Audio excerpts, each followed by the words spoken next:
Ladies and gentlemen, welcome back to Cycle 2016. Sorry about our technical difficulties. We have another speaker on the way, but he's not here, so I'm going to go ahead and jump in. Fortunately, everything's being recorded, so if you were expecting to hear Laurinas and Globetrotting 101 right now, and you're seeing this crazy wolf up here, don't worry. Laurinas will be back later, and you can catch it live or recorded. I am going to talk about personal effectiveness right now, and I have a few slides to share.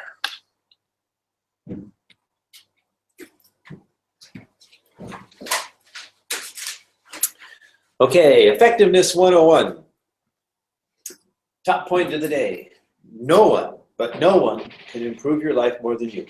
This seems obvious, and for an educated and elite audience like this, I'm sure I don't have to beat this to death, but it is a fundamental, so it is worth stating. It's sort of like a base, a pyramid to build a structure on. If it's to be, it's up to me. If you want to be an effective human being, then you have to make yourself an effective human being. The good news is that you can. We've talked a lot about attitude, and it's the alpha and omega of almost everything that we do, cycle related. And it may seem, oh, you're beating this horse to death. Okay, I get it already. Attitude is important. Great. I'm glad that you get that attitude is important. What I'm saying is that it's not just important for entrepreneurship. It's not just important for life in general. It is specifically important for your own personal effectiveness. We've talked about this in a number of ways, so we'll cover it a little bit again. But I want to echo something that's actually come up a couple of times. This is not in the slide, but I'm responding to the audience here, as it will in the presentations. Yagub this morning, he mentioned several times about his background. His talk was about not letting your circumstances or your upbringing, your background, limit your potential. And he was born in a bankrupt family in a former Soviet republic where things were just a war zone disaster. And he didn't let that hold him back. And then at the end of his talk, I asked him, but could anybody do some of these amazing things that you managed to do? And he immediately said, well, I'm not special. I'm just a guy, and this is my story, and anybody could do what I did.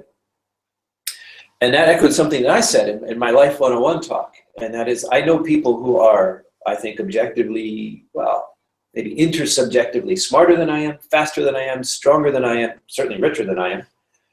I know almost any superlative you can attach to a person. I know somebody who's better at that than me. But I will go on to say that I know very, very few people, one hand, I won't say zero, but I know very few people who are more effective than I am. I get what I want. I achieve what I want. I still have goals I haven't achieved yet. I'm not saying I'm perfect and everything is done. I'm saying that I have been able to bring things into my life. I have been able to create realities, future realities that are now my present, by my own volition, by my own efforts, by my own mind, by my own work. And now that I know that I can do this, of course, my attitude's even better, and I'm off to create more. So it's not about the CPU power in my little computer brain. It's not about memory space. It's not about how fast my USB connector is. Any particular attributes, metaphorically speaking, are not key. And I stress this because if you feel like, well, I just have a bad memory, or I have great ideas, but I can't stay focused, or there are a lot of things that we tell ourselves that are the reasons why we're not so good at X, Y, or Z. And the good news is that the most important thing is not any of those things. All of these things can be managed, compensated, overcome. You can improve.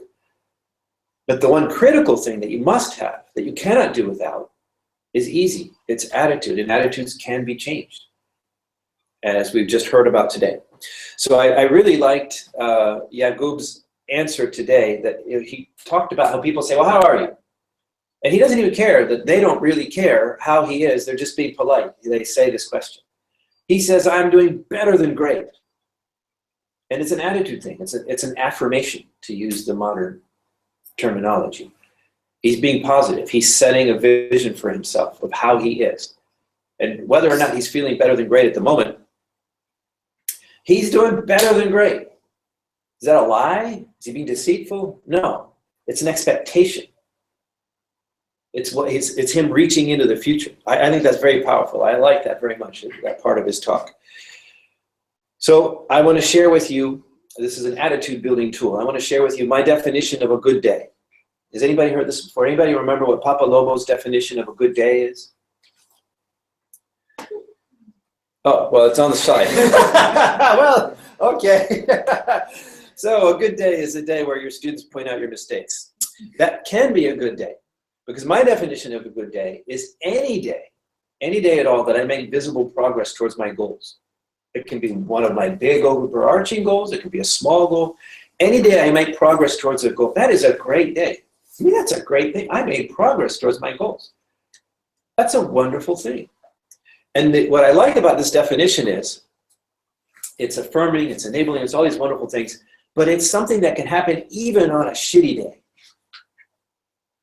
Right? Even if things go wrong, but you still make at least one tiny step forward towards your goals. That can be a great day. You have great goals, you have things you want to achieve, and you've taken a step towards them. This is a significant, meaningful, wonderful thing. And just to illustrate this, I will tell you a shitty story. And I mean that literally. So one day, one of my blessed beloved children decided to dispose of an unwanted toy down the toilet. And I guess the toy needed a proper burial or something, so it was wrapped in large amounts of toilet paper. Toilet, you wrap things in toilet paper when you put them down the toilet. And so I don't even remember what the toy was, but the toy went down the drain, but only so far. And it lodged there and it blobbed there, and I don't even want to think about what came on top of that thing, but you can see where I'm going. Suddenly all the pipes in the house started backing up, and there were unpleasantly colored liquids coming out and interesting smells all over the house. It wasn't just the one toilet, it was the whole house was affected. And this told me, my logical problem-solving self, that it wasn't the pipe below the toilet, but it was one of the main pipes leaving the house, one of the main sewage pipes leaving the house. We still tried to fix it. There are these things that you call a snake, where you have this long flexible cable thing, and you turn a crank and you try to unplug the clog and so on. I got a really long one from Walmart, and I got it all the way down in there. It didn't help. We were going to different toilets in the house and the sink in the kitchen and everything. We were trying everything we could think of to get the clog out, and nothing helped. Okay, so I go down into the basement where the master pipe comes out of the house. All the dirty water from all over the house collects in the one master pipe, and it goes down into the floor and it disappears. Now, I was a physics major, and I understood that the pressure in a volume of water is directly proportional to the column of water above it. And I understood that I was in a basement 2 floors below a clogged toilet that was full of brown water. But there was no choice. So I got a great big wrench and I went over to that pipe, and there was actually an access on this pipe. It was a round thing like a fire hydrant plug on the side of this pipe, and it had a great big square lug on it. I got a great big monkey wrench, and I put it on there, and I started turning. I've been turning a long time. I'm turning this thing, and gently, carefully, I understood I was dealing with a dangerous situation. And then I'm turning. I've got a couple turns, and it starts leaking some water out. It's not going whoosh or anything. I said, "Oh, okay, it's leaking. I got to go careful now. It's close." So I got a big bucket and I put it under there. And my daughter, who may or may not have been the guilty party in this whole story, was sitting on the stairs to the basement watching me work. And so she's watching me work. And I'm going very careful now because the water's starting to come out. And it was one of those things where, it didn't like come out more and more. I was hoping to bleed the pressure off. But it was just like a tiny trickle, a tiny hair of water coming out. And then suddenly that plug just came flying out. And this entire column of shitty water just came whoosh right in my face. I am not joking. this thing went right in my face, and there was toilet paper and all kinds of blobs of crazy stuff. And my daughter went running up the stairs. Mama, Mama, Lobo's being drowned in shit. So that's a pretty shitty story. But the other side of the story is that I had had a productive day at work that day. I had met some deadlines. I had done other things. And so, you know, after the vertical column of brown water turned into a horizontal column of wolf redecoration, and I'm standing there just sort of dripping, splatting, you know, dripping. And I'm now ankle deep in brown water. You know, what can you do but laugh? You know, what else could you do? So I got all cleaned up and everything, and you know, I took like 27 showers, and I scrubbed off with bleach and, you know, peroxide solutions. I did everything I could to try to sterilize myself. But at the end of the day, you know, my daughter was like, "Well, I'm so sorry." I was like, "It's okay. I had a good day." This is a true story. I remember specifically thinking about my definition of a good day on this day. And I was very challenged on this day to feel that I had a good day. But I remember consciously working through this. And I knew the things that I had done that day. And I knew that they were steps towards important things that I wanted to achieve. And it was a good day. You know, at the end of the day, it was a good day. So maybe you can come up with a better definition, your own definition. It's okay. I'm giving you mine. You can adapt it. The main point here is that if you think about things from the right perspective and you define your perspective, these are my words, you can come up with your words. Everybody can come up with their own definitions. You can profoundly affect your attitude. So it is no excuse to say, well, sometimes I just don't feel like it, or I have a bad attitude, I can't help it. You can help it. Everybody can help it. If Lobo can have a good day after almost drowning in shit, I think almost anybody, no matter how crappy your day is at the office, your cubicle dwelling existence, or whatever it is, if you have the right definitions, if you take control, first, last, and always, of your attitude, you can have a great day too. So, having secured our positive attitude, where do we go with this? To be an effective person, you need to always be in search of your own excellence. You want to always be on the path to self-improvement. There is no end to this road. The road itself is a joy to be on. But there's good news. The good news is that 50% of the people are average or below. That could be seen as bad news. Could be seen as good. It's just news. It's simply a mathematical fact. 50% of the people in the world are average or below. This kind of makes things easy, is the good news. Because most people follow the path of least resistance, as we've already talked about. We can apply Paretos Law, 80-20 rule. 80% of everything is bullshit, or 80% of everything is subpar. You know, 50% of the people are average or below. Those people are not going to try to search for excellence and strive for it every day. I wish they would. I would love it if it were so. Maybe in some future generation, after we've gone through some evolution and human nature has changed, that might happen. But for now, most people are going to be pretty near the center of the standard deviation of human distributions. Your competition is just average.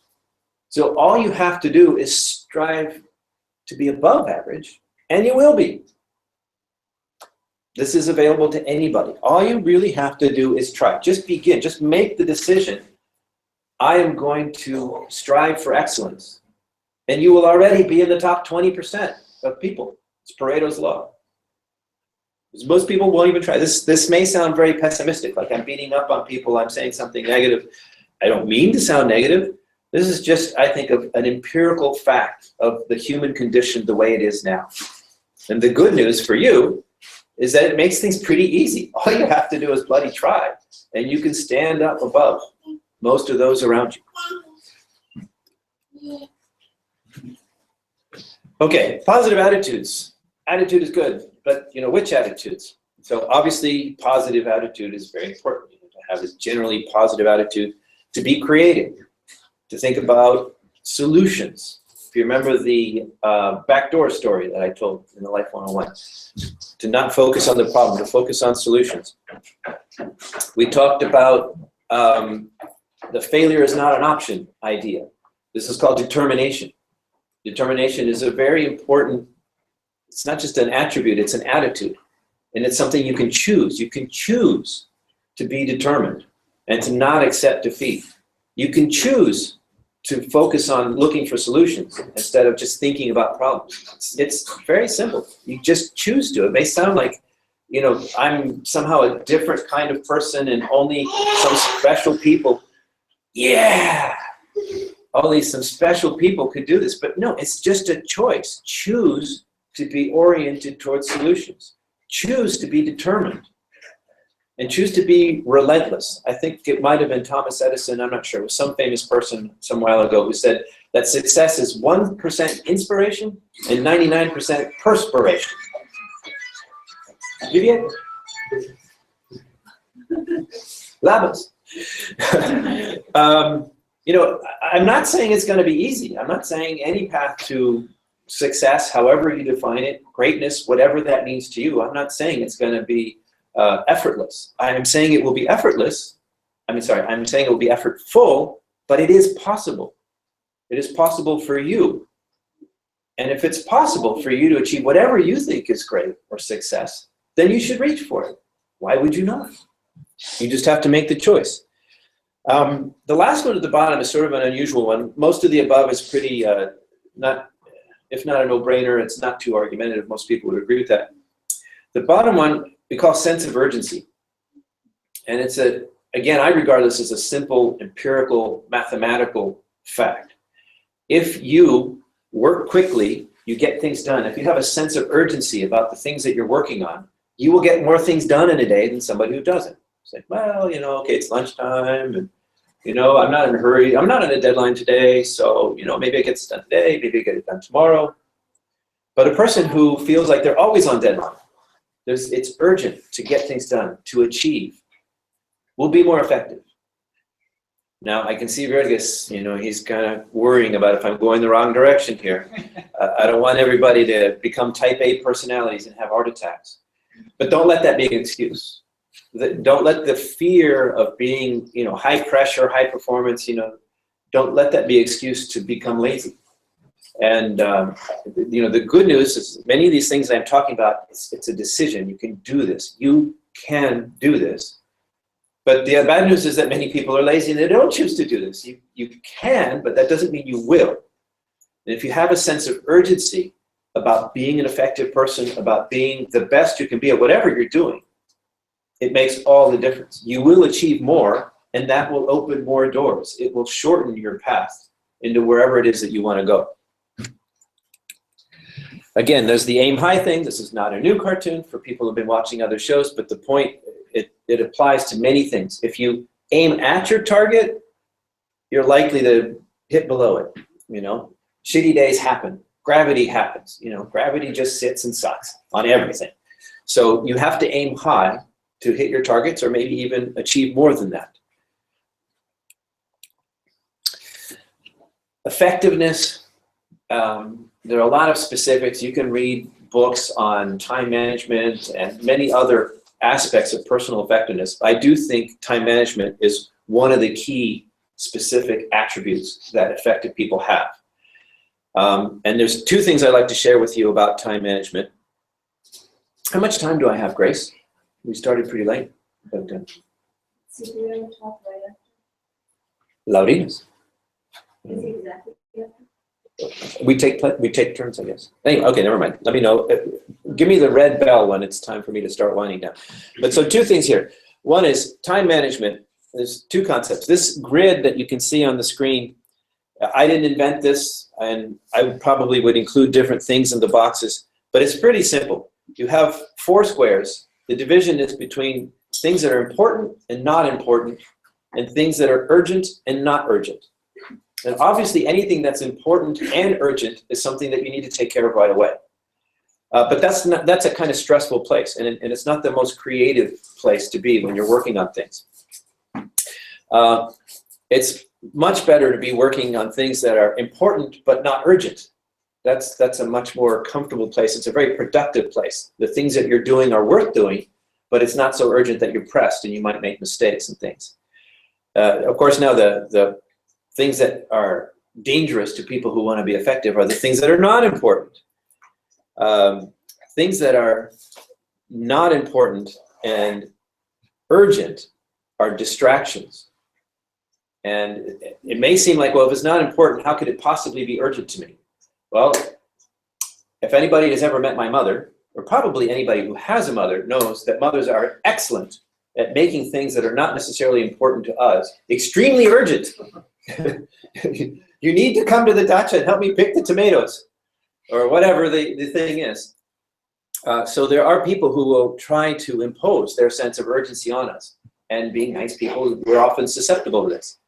And of course, there's things that are neither urgent nor important, but still we do them anyway.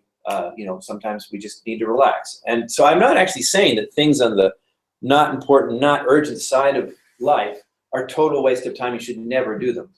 But you should think in terms of priorities. Effective people are very good at delegating things that are not urgent, not important, or planning their time so that they can stay in that really productive space of important but not urgent. I think of this as your castle. You have a castle with walls, and people are always trying to throw urgent things or unimportant things over the wall into your castle. You want to throw them back out and defend your space where you can be productive in important but not urgent. And then the other thing is put this in order. Make a list. If you have a piece of paper like this, you can just make a list, a simple list. You're not going to be able to see this online. I'm just going through the motions here to get me thinking. I'm not even going to write anything on the list. We just wake up in the morning, think about what you're going to do, write down a list of things you're going to do, or that need to be done. And then think about which ones are the most important, and try to put them in order. And what you do is you use this quadrant. You want to be working in what's important but not urgent. But if there is anything that's important and urgent, obviously that goes to the top of the list. And once everything that's important and urgent is done, then you can start working in that creative space of important but not urgent. And if you finish all of that, you can start thinking about these other things. This is a very simple device. I didn't invent any of this. And somebody was asking me about methods or systems that I have in my life right now. And I will tell you that I don't actually do this anymore in the morning, but I did. For years, I got up in the morning, and I got my cup of tea, and I sat down with a legal pad, yellow paper, and a pen, and I wrote down everything that I had on my to-do list. And I would put little circles by them, and then I would organize them. I would put numbers in them, and then I would cross them off as I did them. And it's a very simple kind of no-brainer thing, but it's extremely powerful. Because what happens if you organize yourself, if you manage your time this way? By definition, the very first thing you do at any given time is what's most important. And then everything else, so suppose you have a shitty day. You get distracted, excuse me. You get distracted at this point. Suppose you never even get to number 2 thing on the list. Well, guess what? You've already got the number 1 most important thing done that day. That day is already, by my definition, a great day. Right? And if you get farther down, the farther down the list, the better the day you've got. And I'm not the sort of person that needs many external rewards. I don't need a pat on the back. When I was in school, I never cared about gold stars on my report card and that sort of thing. But I understand that a lot of people do need that kind of feedback. And I understand from others that the feeling that one gets when one ticks things off one's list is a very rewarding and encouraging experience. You get to say, oh, I checked 5 things off my list today. So this is very simple, but it's very effective. And managing your time is something that you cannot delegate. You can delegate tasks. You can delegate lots of things in your life. You can even delegate expertise. I have no intention of becoming a doctor. I'm quite happy to delegate medical expertise to other people and have them be experts and treat me effectively. But time management is something I cannot delegate to anybody else. Maybe you IT guys will come up with an AI and will help me, but for now, the human reality is that we must be experts in time management if we want to be effective human beings. Otherwise, even if we have great attitude, great ideas, great projects, great friends and support, we spend a lot of time spinning our wheels, we won't be as effective. Attitudes are not just emotions. I mean, you can think of an attitude as a mindset, but you can also think of them as virtues, things that you do, or human qualities that you can embrace. And again, one reason why I like to frame things this way is because these are things you can work on. If you think of attitudes as like these abstract things, and you can't put one in a box, how do I know if I have the right one? If I can't even see it, I can't measure it. But there are attributes, human behavior, and the productive ones, we call them, or the good ones, we call them virtues. And these are things anybody can work on. You can choose to improve yourself in this way. And I think it's no coincidence that, broadly speaking, you see my list of virtues here: honesty, rationality, industry, working hard, thrift, being careful with your money, paying attention to your money, skepticism. You may recognize some of these things from another list. But it is no coincidence that these things are regarded as good, and they are the keys to being effective. And I think they're also the keys to good business. And that makes it a key to great wealth. This is not an accident. We live in a world. It has a nature. And if your behavior conforms with the nature of the world, if you work with the world in such a way that you work with it, you create value, you get value back, it's no surprise that the things that make that happen are good. So in a way, what I'm saying is be good, but I'm saying it in a more specific way, with, again, the point being that what we regard as good virtues, or these are some of the things I regard as good virtues, that not only make your life better, but make you a good person. They also make you an effective person. It's so inefficient when people don't trust you, when people think you're dishonest or they question your integrity. You have to spend all this time proving yourself, or documenting everything you say, or backing everything up, or providing extra assurances or collateral for things. If people trust you, everything goes faster, it's simpler, it's better. So these virtues are assets, personal assets that you can have to be a more effective person, to be a more successful business person. And I think it's just a wonderful sign of how well the world makes sense. It fits together. That virtue, there's a saying, virtue is its own reward. What that means is actually kind of negative. That, well, you did the right thing, but you lost the race. Well, but at least you did the right thing, so you can be proud that you did the right thing. I don't agree with that perspective. I think that's unnecessarily negative. I'm saying that if you embrace real virtues, that you'll be a more effective and productive and successful person. And therefore, it's justice. It's good business, and you'll get a good return. I like that. I think it would really be sad if it was true that good guys always finish last. I don't believe that at all. Getting close to the end here, I also think, going back to the point that Virgas did not make about my sense of urgency point, you obviously need to keep a mind on your health. You don't want to be so obsessed, so urgent all the time that you drive yourself to a heart attack or something, or become a nervous wreck, or get ulcers and so on. Your health is essential. It is not just a good thing, or I want to live a long time. It's actually an essential component of your effectiveness. How effective are you when you have a big flu, your nose is running, you can't keep your eyes open because you're all puffed up and you're feeling sick and you have no energy? You're not going to get a lot done on that day. Or if you do, you'll wake up the next day and you'll think that you were on drugs when you wrote that thing. So health is an essential and important part. Your body, I mentioned this before, it's an asset. But the good news, again, is this is an asset that you can develop. You can invest in it. You have choices here. You don't have to say, well, I'm just out of shape and there's nothing I can do about it. We all know that there is something you could do if you're out of shape. And you have the choice. You have the power to choose that.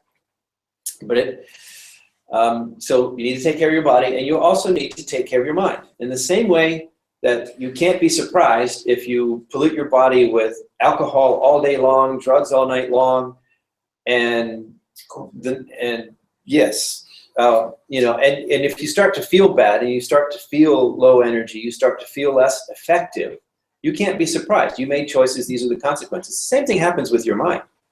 You should be, jealous is not the right word. You should be careful what you allow into your mind. This may sound a little paranoid, but you should be as careful, not necessarily barriers closed, but you should be careful in the same way you're careful what you let into your body. You know, if you find a delicious looking sugar donut on the street, on the ground, right next to a fire hydrant in a park where there are many dogs, you're not likely to pick up that donut and eat it. I hope you wouldn't pick up the donut and eat it anywhere you found it. But in this particular context, I would hope you'd be very careful about allowing this donut into your physical body. I'm saying the same thing goes with your mind. And how exactly you do that can be a huge conversation. I just want to give you the idea that you have a choice here. You can choose how you spend your time. You can choose what kind of people you allow to be around you, what kind of attitudes they are sending you. You can choose the books you read. You can choose the TV shows you watch. You know, what input is this providing to my mind? Is it constructive? Is it destructive? How does it make me feel? You have choices here. So, this, again, healthy and wealthy, one more thing on this. I think, you know, we can take excellent care of our bodies. We can do the most wonderful meditations. We can be mindful of our minds. We can do all the little bits and pieces, the job work, as it were, of effectiveness and mental health, but still not necessarily be really happy.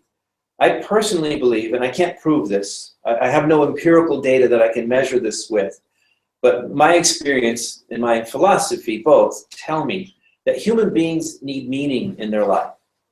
They need to have something that matters to them, that inspires them, that guides them. And you've heard this from me before too, in many ways, but I think it's extremely important. I think that you will not be an effective person if what you're doing is meaningless.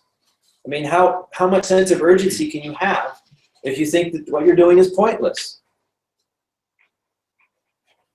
So I think, and by the way, meaning doesn't mean you have to have Papa Lobo's approval on whatever it is that you're doing. Meaning is only meaningful if you choose that meaning.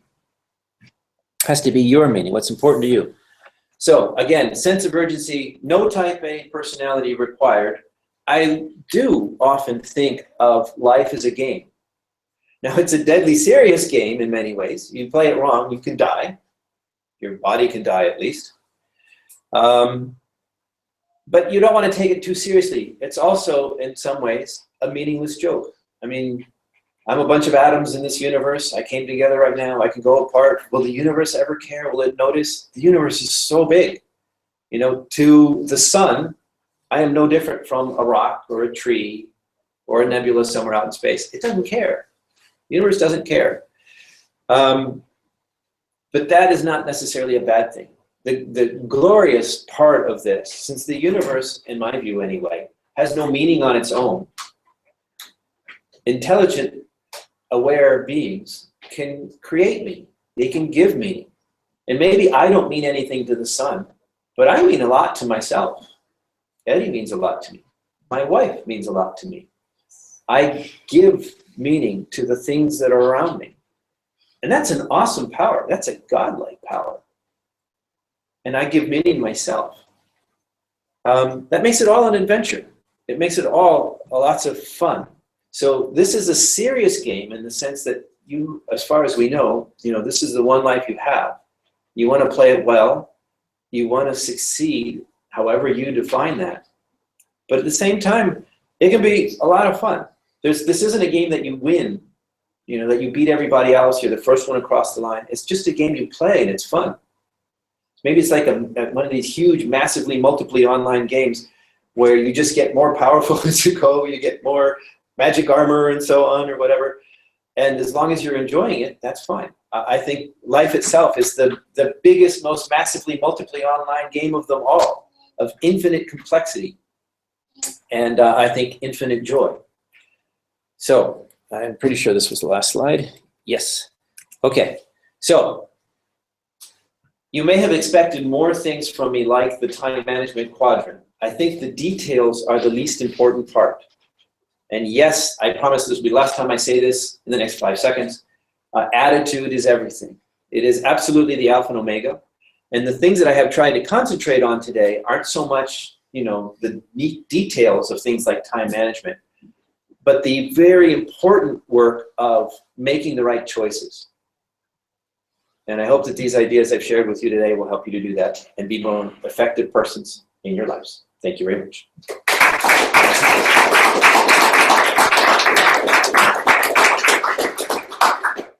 So where are we at with time?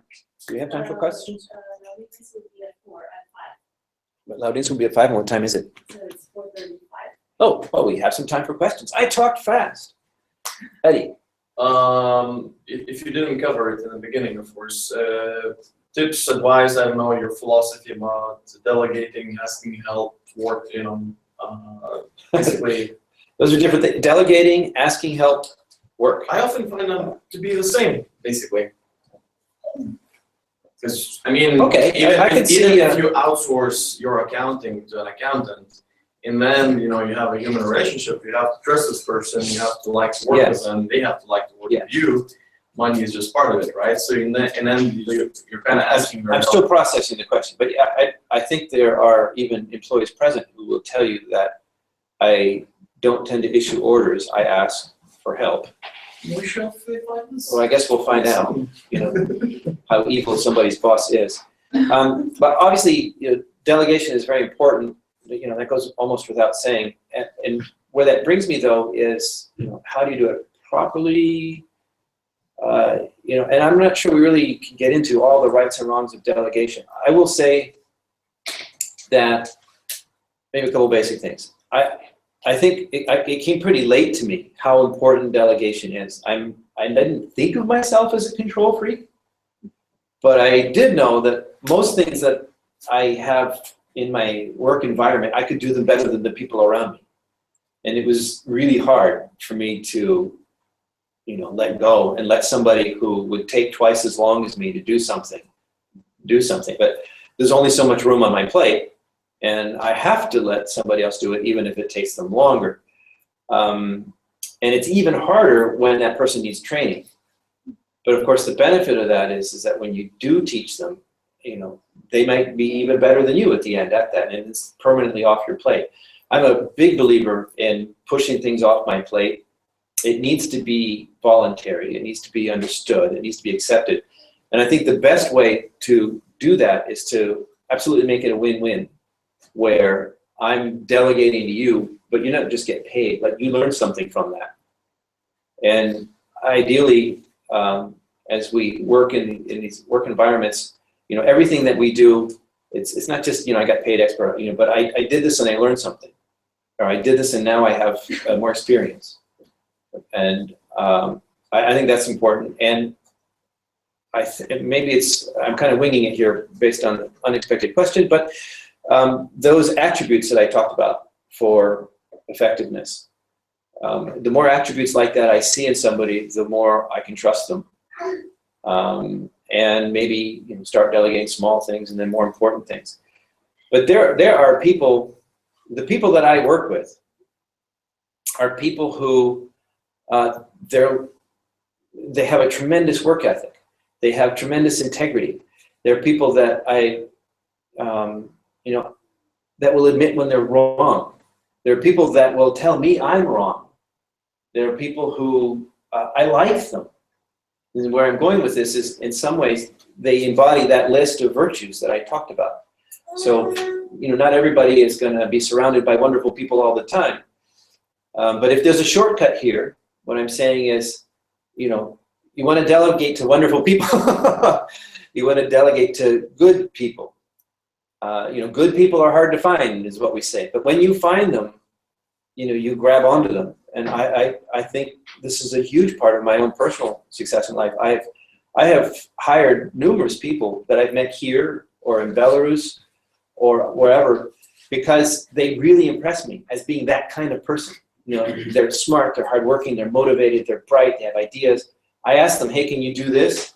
And they come back and they do 3 times this, right? That's the kind of person I want to hire. And when I find these people, I try to keep them close. And effective organizations will even create jobs when they meet people like that, because good help is hard to find. Does that satisfy your question? Yes. Okay. Thank you. About this? How do you deal with distractions? How do I deal with distractions? Well, I might be a space alien on this thing. I am a pretty disciplined person. I wasn't so much as a child.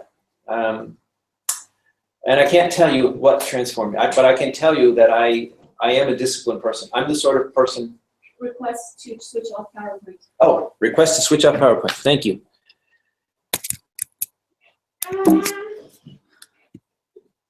Okay, yes, sorry. Hello, audience. Sorry about that.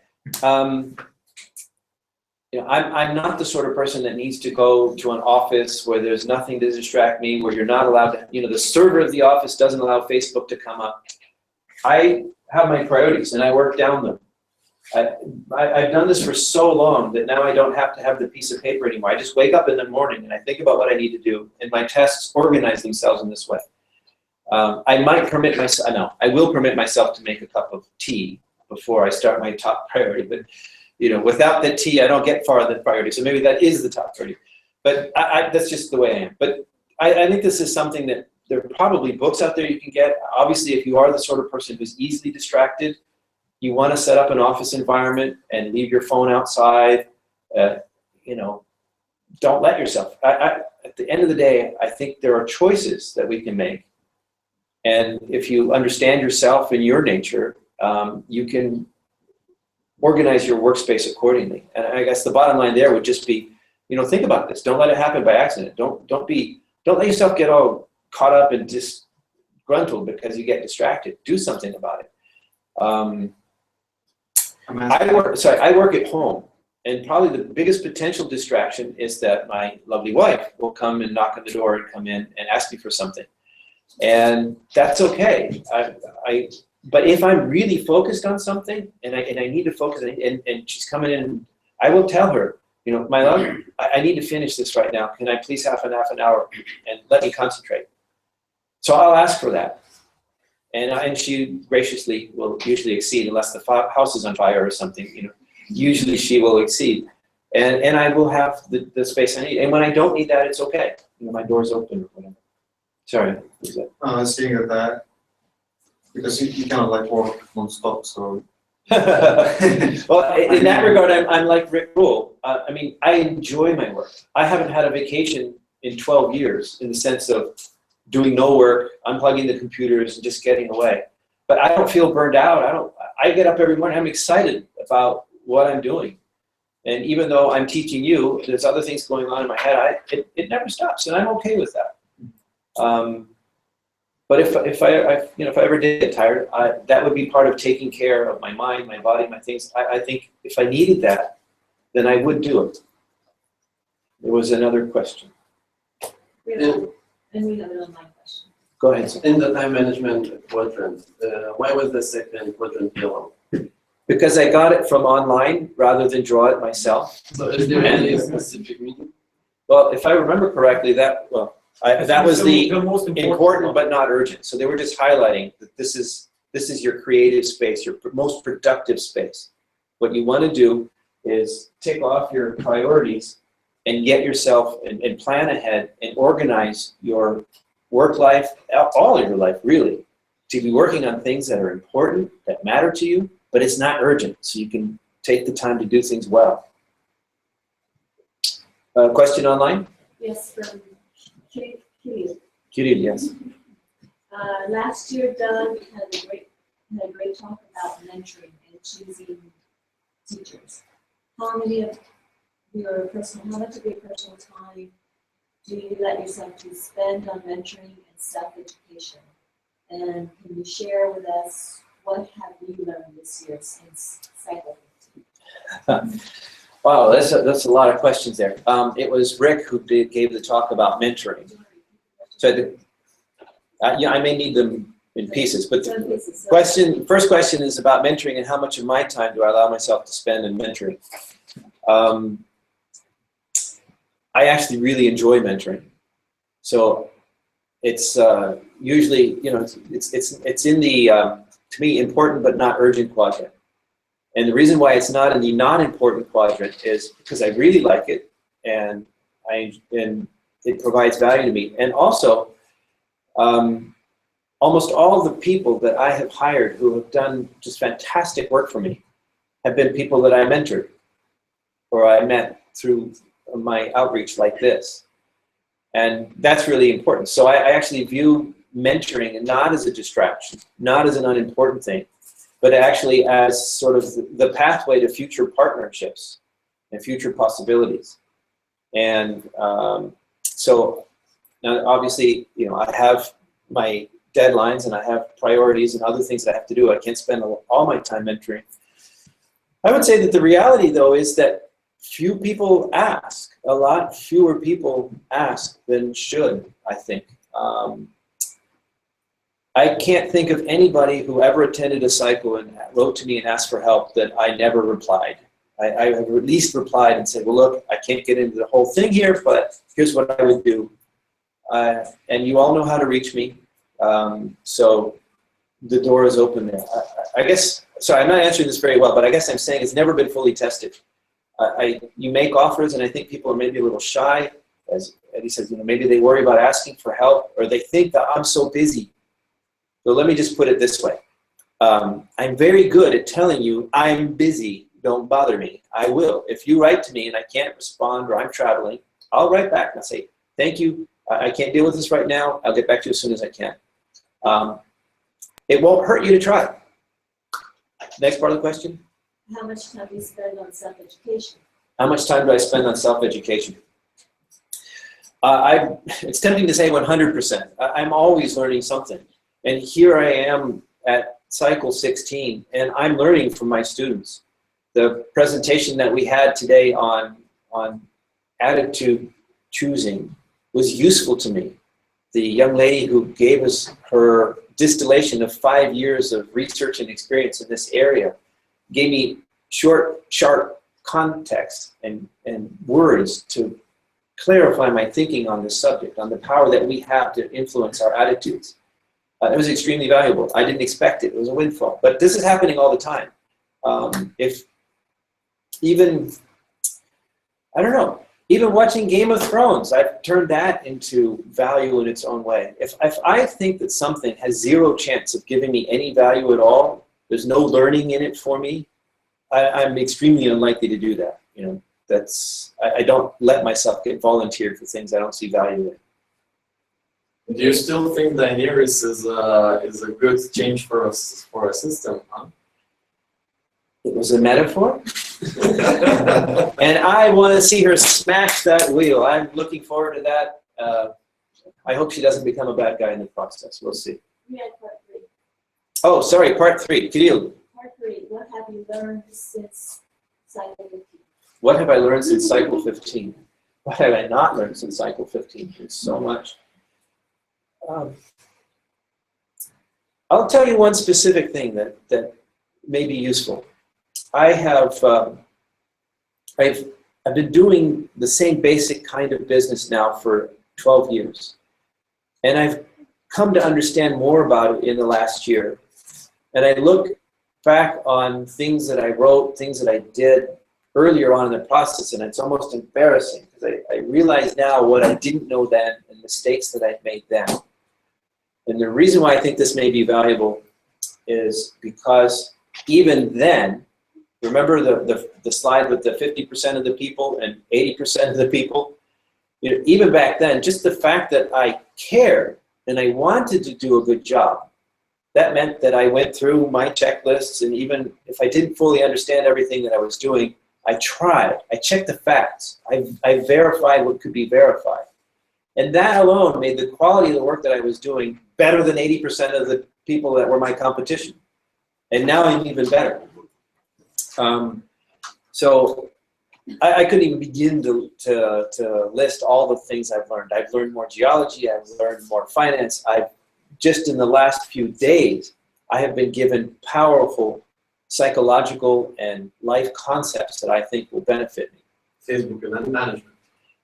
And yes, I have been humbled and improved by having it pointed out to me how pathetically ignorant I am about marketing things on Facebook. I am a more powerful Facebook marketer now by orders of magnitude, which just means that I'm still an egg. I'm beginning, and hopefully I'll hatch into something in the future. Other questions? One last online question. Okay. How much do you sleep? How much do I sleep? I am a big baby when it comes to sleep, actually. I'm pretty serious about making sure I get enough sleep. I think I need to get a good 7-8 hours every night, or I won't be as effective. And I know that about myself. So even though it's sometimes no fun, even though my lovely wife might want to stay up later than I do, or whatever, you know, I can function for a couple of days with little sleep. If I'm traveling and I'm jet lagged, or I just have a deadline and I can pull all-nighters. I can just take power naps and so on. But I know in my head that even if I do that, I'm not as effective as I would have been if I sleep. So with that quadrant, I work very hard at planning my time so that I always have enough time to sleep. And that's me. And I know people are different. You know, my wife can function on 4 hours of sleep or less for, it seems to me, like a month running. I don't know how she does it. But she's bright-eyed and bushy-tailed, and she's creative, and she gets things done. But that's her, that's not me. So this is a personal thing. But yes, I take sleep very importantly. It's part of that taking care of your body and mind, by the way. I do take that seriously. Any other questions? And we still have time? One more. Oh, 10 minutes. Yeah. Okay. Roman. Do you have rituals apart from this actually prioritizing, like other rituals, what rituals? Other rituals? Maybe not. Maybe not rituals such as that I'm aware. I will say that maybe it's not entirely accurate to say I don't write the list down anymore. I don't write it down on a piece of paper the way I used to. But I use my email inbox as not just email, but I use it almost as life organizer. If something's in my inbox, that feels urgent to me. That's where my important stuff goes. And if it's not important, I get it out of my inbox as soon as possible. So if it's still in my inbox, the longer something stays in my inbox, the more urgent I feel about getting something done about it. And I will even create, like I'll draft an email that I'm not sending to anyone. And in the subject line, it'll say, you know, remember this appointment, or you need to work on this, or you need to follow up on that, whatever it is. And then I'll move it from the drafts folder to my inbox. Because I know I have a calendar thing, and I write down my travel dates, and I do these things, but I don't always look at it. My inbox is in my face all the time. So I'm constantly reminded of my priorities via my inbox. So maybe that's not a ritual, but it's a tool that I use. And the sleep thing actually comes close. I mean, that's almost a religious thing with me. I'm very diligent about making sure that I get enough rest. I don't like to get tired. When did you go to sleep? Well, I can tell you, but I don't think about it. It's completely, you know, different. Some people are what we call night owls. You know, they like to stay up late and then sleep in late. They might get the same number of hours as me. I could go either way. I could happily be one of these people that you know, works all night and sleeps all day. It wouldn't matter to me. But the reality is I have to interact with other people professionally who work normal daytime hours, most of them in North America. So I tend to not stay up too. I usually maybe go to bed at midnight or 1, wake up at 8, 9, you know, try 8 hours in there. But I travel a lot for my work too.